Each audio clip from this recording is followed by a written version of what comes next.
We entered the motel, realized there was no electricity, and before we could assume it was an accident, we saw people passing in front of our room. They seemed to be dressed like monks, and they didn't let us see their faces. We realized that we shouldn't be there, but we had no way out anymore.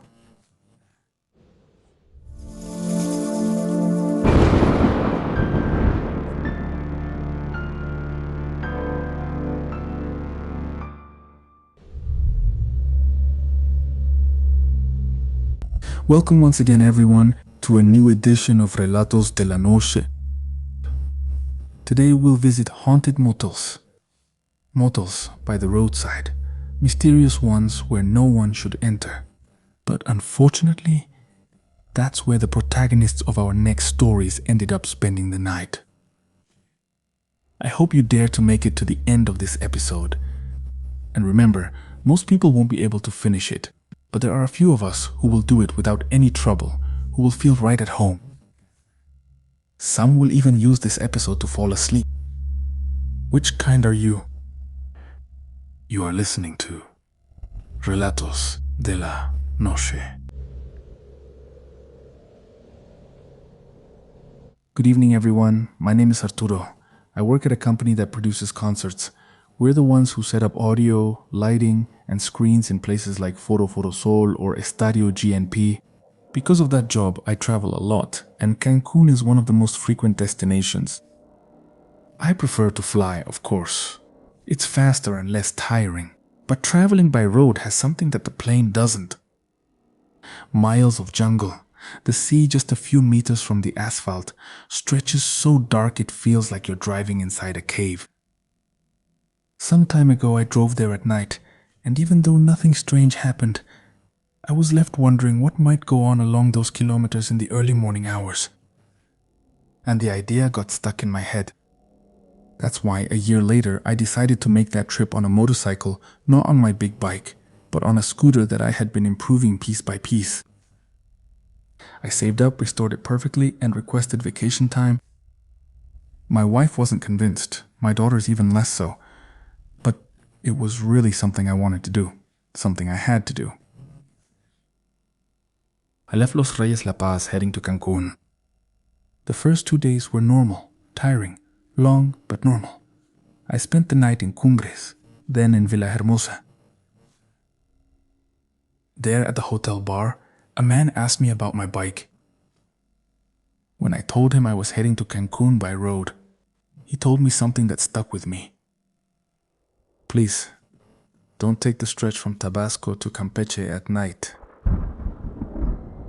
I asked him why. He just said, because strange things happen around there, and nothing else. I was planning to cross it during daylight, but a flat tire in Ciudad del Carmen delayed me. When I finally got back on the road, it was already getting dark.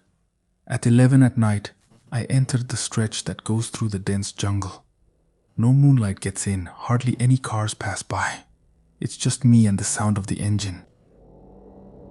Then I saw a sign, Hotel 2 kilometers ahead.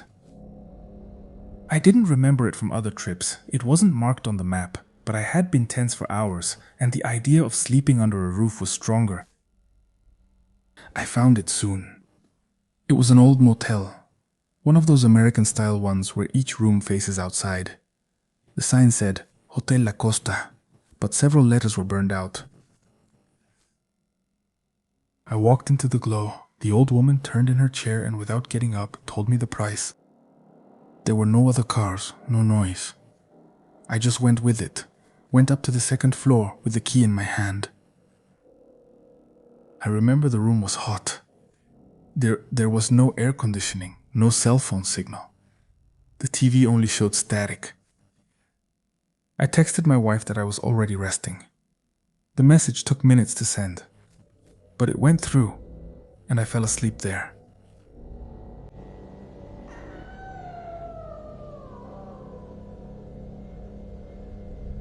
At 2:47 in the morning, a scream woke me up. It was a woman's scream. I sat up in bed. Silence.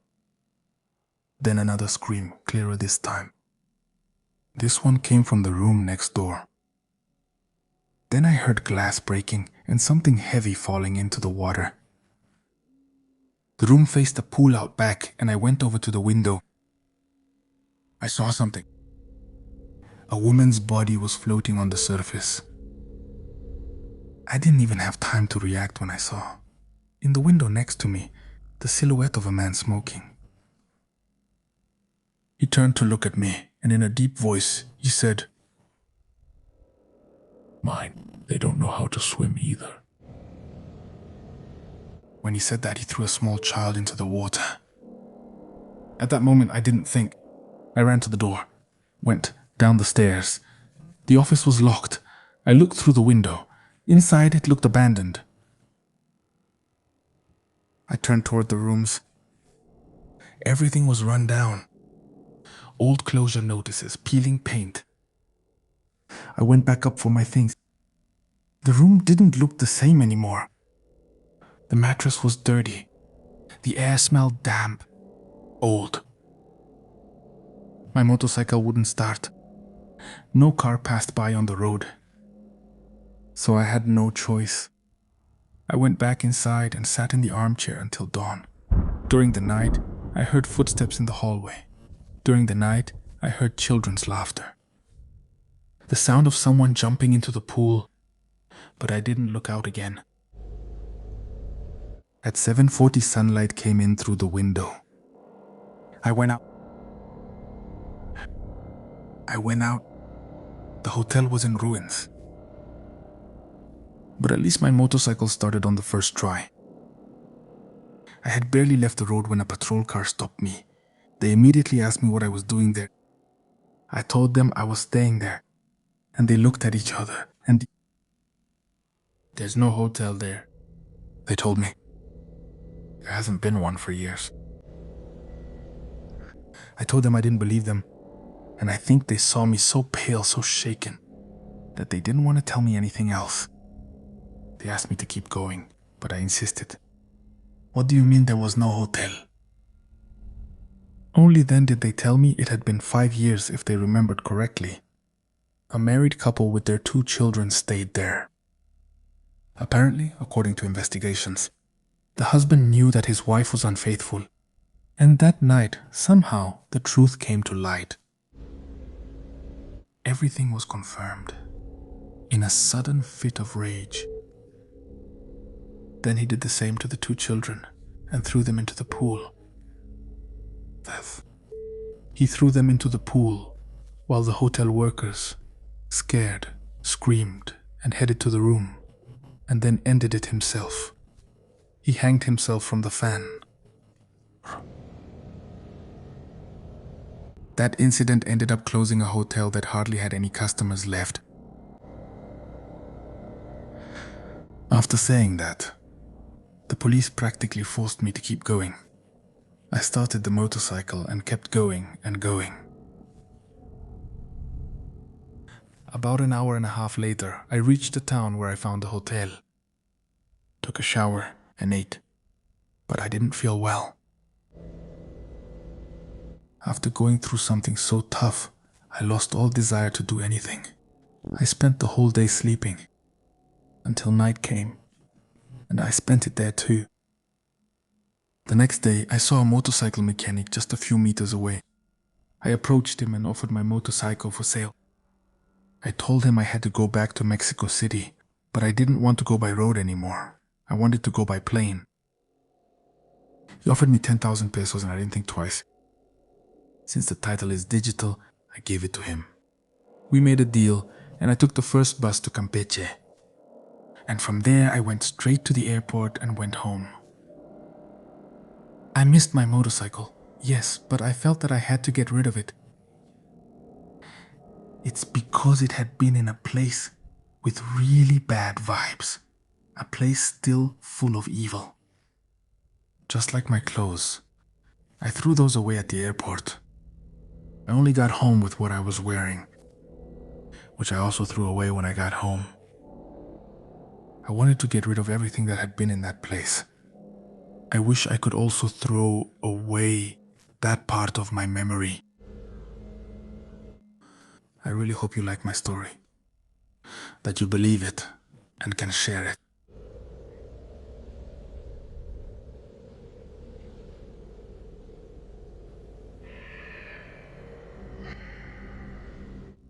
Hello everyone, it's a pleasure to greet you. Some time ago you shared a story about my dad. I was very happy to hear it, and that all of you could get to know it, to get to know him through his story. This time I have a very different one. It's a story that I'm a bit embarrassed to share, and for obvious reasons it was completely anonymous. It happened in the city of Puebla. My boyfriend and my two best friends had gone there to study. As many of you know, Puebla is the city with the most universities in Mexico. And well, that was my luck. The people I cared about most left. I stayed in Mexico City to study. But whenever I could, I would go there to feel close to them.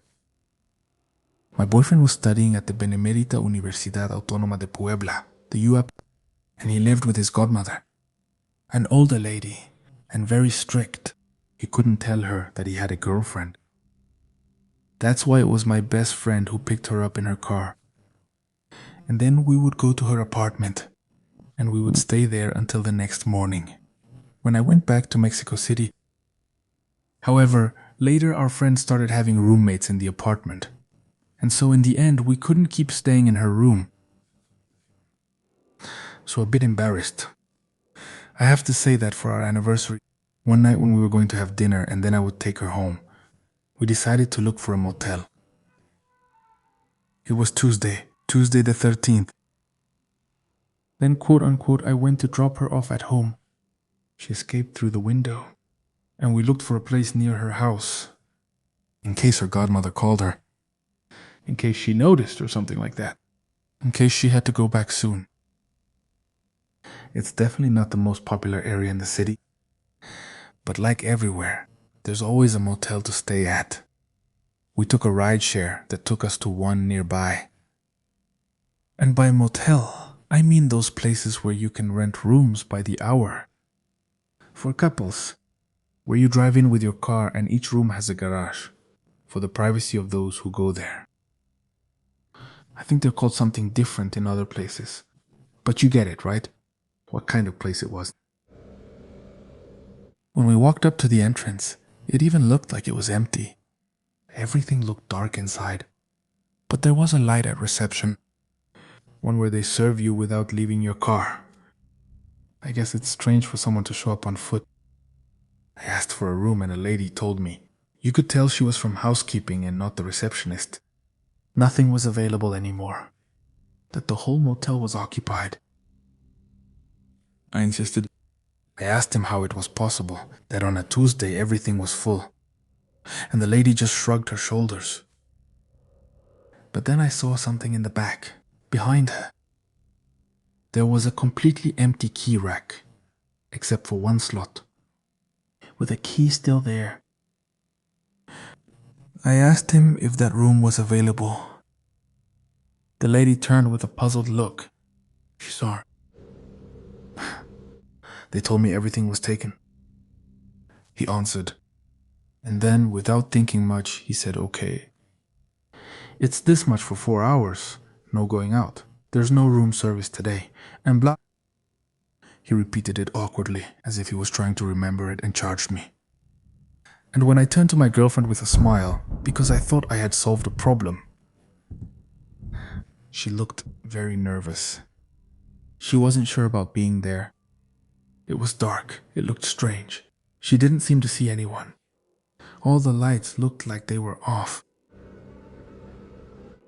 I asked her if we could just check out the room to see if she liked it so we could stay. And if she didn't, then we'd just leave. That's it. Even if we lost the money. Our room was near the entrance, so we only walked a few meters and got there. The motel was a long row of garages, and above each one was a room. We walked without talking. We reached our open garage and closed it behind us to go up to the room. I can't lie to you. We missed each other a lot. It had been a while since we'd been together. In our passion, we got carried away and forgot everything. Truly, we forgot about everything. But then I got out of bed, and I realized we didn't even have electricity. I laughed. I told my girlfriend no wonder the lights were off. No wonder there was no music playing, no TV sounds, nothing at all. We had gone into a place with no electricity. We joked a bit about how people were so desperate that they had gone in there. And so had we. How we filled the place despite having no electricity. Maybe it's a motel for ugly people, my girlfriend said, and I laughed. I groped my way to the bathroom because you couldn't see anything. I tried to find the toilet, but it felt like it was surrounded by black cloth. I couldn't even see my own hands. Even though my eyes should have adjusted to the dark by then,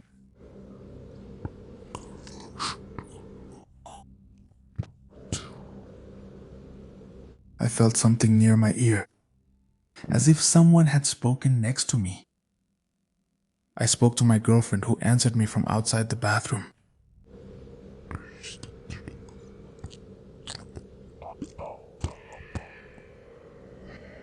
I heard something again. I hurried to get out. My girlfriend said she couldn't stand the darkness and groped her way to the window to try to open the curtain.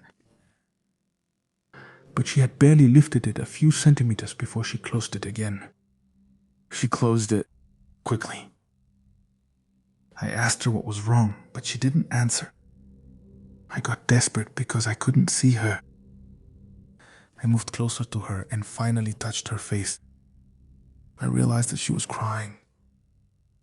She whispered to me not to look, but obviously I did exactly that. I walked up to the wall, stretching out my hands, and then I reached the window. I felt the curtain. I lifted it carefully. Outside, along the path that led to our room, along the path that ran through the motel, several figures were walking, dozens of them. I couldn't count them. They looked like ghosts. They wore robes like monks, and you couldn't see their faces. It was also very dark outside, even though it was out in the open field. And the worst part was when I tried to find the reception booth. I was waiting for there to be light. But the booth was already closed, turned off with the barrier arm down as well. I realized at that moment that we weren't supposed to be there, that they had let us in by mistake, and that terrified me, but even more so, the thought that they might have let us in on purpose. For some reason, that they wanted us to be there. And I started to feel it more, because suddenly several of the figures stopped specifically in front of our room's garage door. I lowered the curtain again.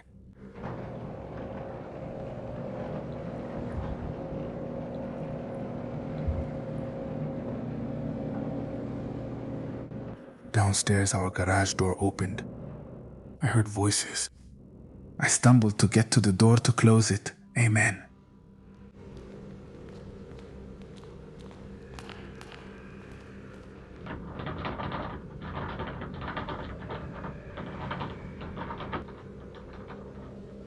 My girlfriend understood that we had to stay quiet, and we waited. Then the footsteps went away down the stairs. They went back to the garage. I moved very slowly to look out the window again.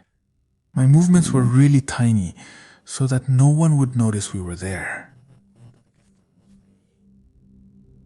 I saw two figures looking at us, but I didn't drop the curtain so I wouldn't move. I just kept watching. And after a few seconds, they kept walking to continue on the path the others were taking, toward the back of the motel.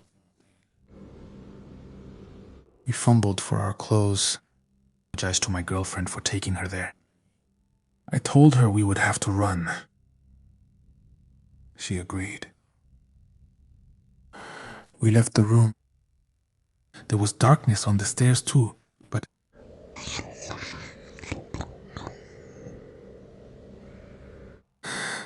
As we were leaving, I turned around and I could swear there was a figure in the darkness. There, inside the room we had just left. We hurried to the garage. I didn't tell my girlfriend anything. We looked both ways. And when we saw that there was no one there, without saying anything, we started to run. We ran as fast as we could toward the exit, then heard voices singing in the background. When we left the motel, we finally saw down the street a big avenue where surely we would be safe once we got there. But something told me we wouldn't. That we shouldn't go there. That we weren't going to make it. Instead of going down there, I thought of something else. There was a vacant lot almost across from the motel, very close. I pulled my girlfriend over there. We hid behind a bush. We lay down there to watch. Then a car sped out of the motel, and it accelerated toward the avenue. I don't know if they were coming for us. But we stayed there waiting for almost an hour, hiding, until we had the courage to go out. But I'd never felt so awful about what I'd put my girlfriend through. I felt like I put her in danger because of my horniness. I have to be honest with you. A few days later, we did some research about that place. There are rumors that there are a lot of ghost sightings there. That very strange things happen there. Like figures that watch you in the dark, inside the room. When you turn on the lights, they're gone. But there's no information about cults. And I know that's what I saw. I'm sure of that. About the paranormal, about the voices in the bathroom, about the figure watching from the room when we were leaving. Well, I have my doubts. The fear, the darkness, the adrenaline. But I'm sure about everything else. For the rest of our relationship, I kept apologizing to my girlfriend for that event. And now that we're no longer together, I wonder if she ever truly forgave me. Her life was at risk that night. Mine. I know.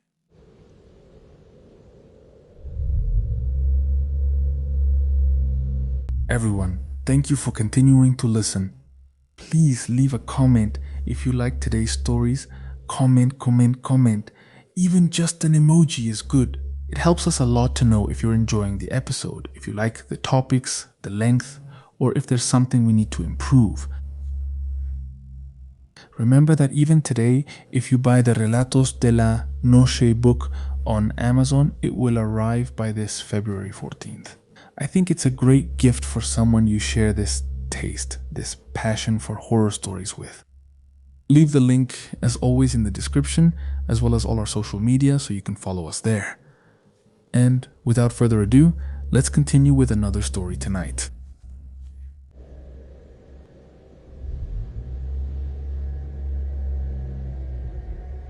Hello community, my name is Marlene Herrera, and I've been a follower of the program for years. I prefer to keep the exact location anonymous, but this happened in Querétaro when I was in my second semester of medical school. I remember it had been a particularly tough semester. I was attending the medical school at the University of Querétaro. Also due to family issues, we had to move urgently, and we found a house to rent because my parents knew the owner.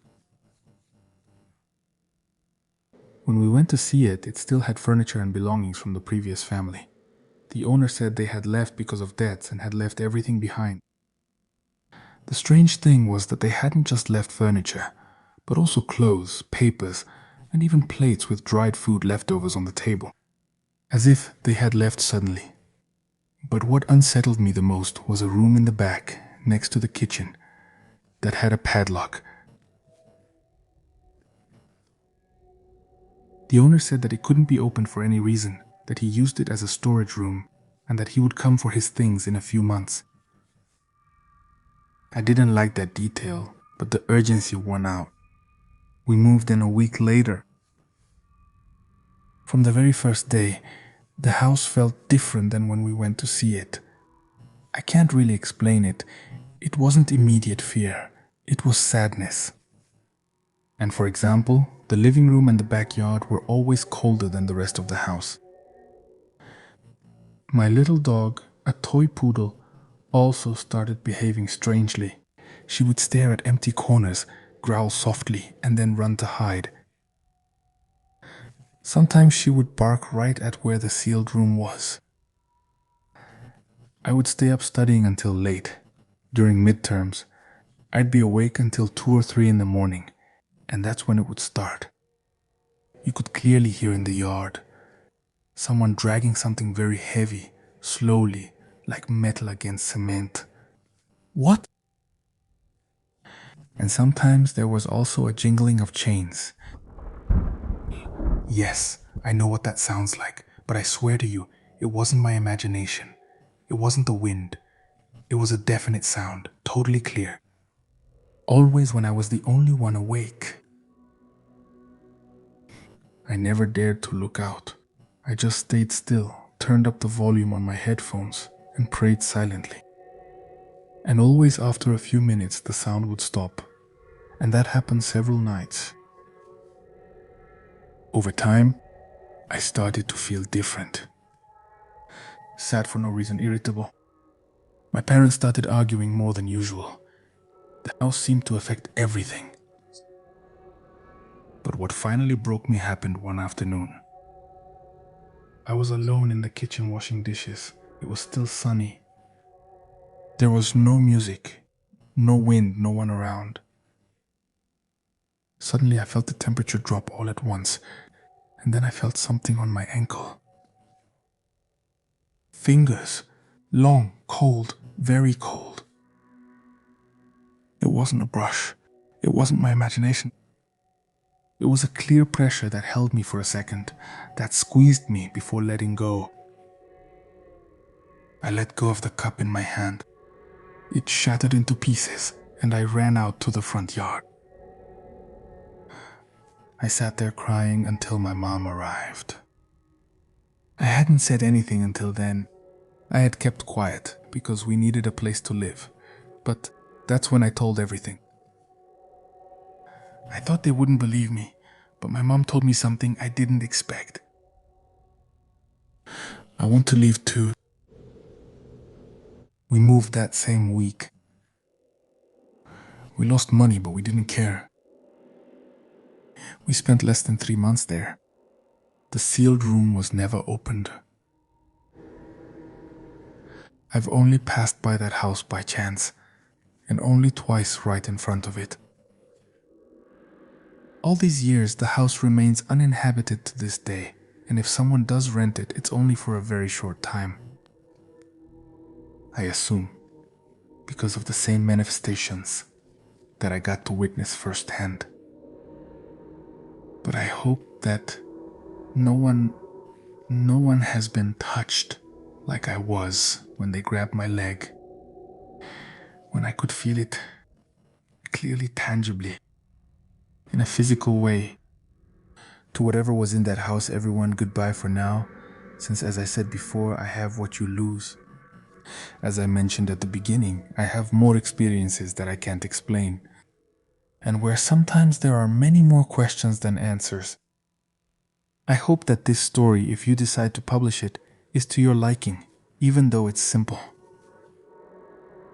Greetings from a corner of this city of Querétaro.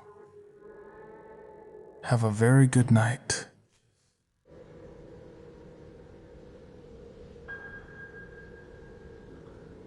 Dear everyone, I just want to tell you that soon, very soon, a story is coming that is shaping up to be a saga.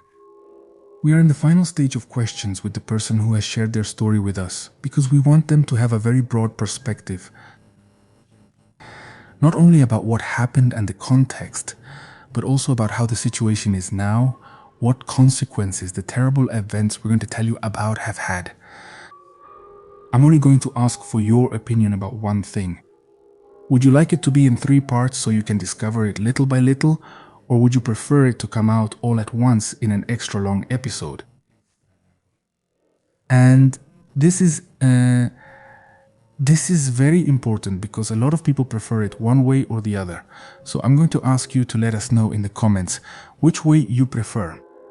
We're going to read your comments carefully and stay tuned because big questions are coming. Big episodes of Relatos de la Noche. Take care, sleep deeply, and may nothing bad haunt your dreams. See you soon.